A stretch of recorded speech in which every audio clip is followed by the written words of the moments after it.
ត្រីតាហូនឈ្មោះអីសប្រណីប្រាប់ផងខ្ញុំមិនស្ដីនៅកាយផងតែ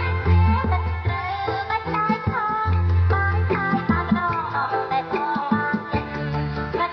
ត្រូវមិនដាច់ផង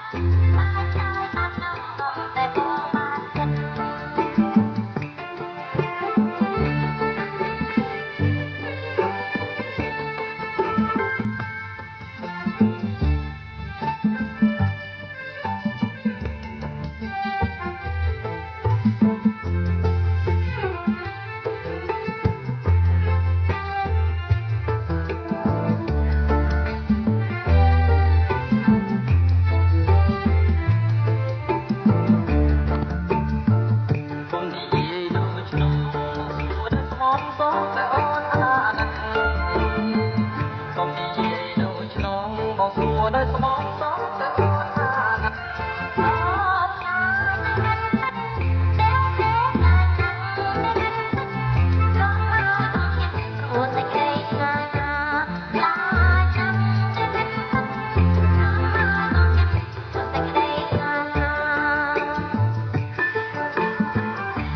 ជឿចិនបងចាប់តាប្រាំក្រងអ្នកទាំង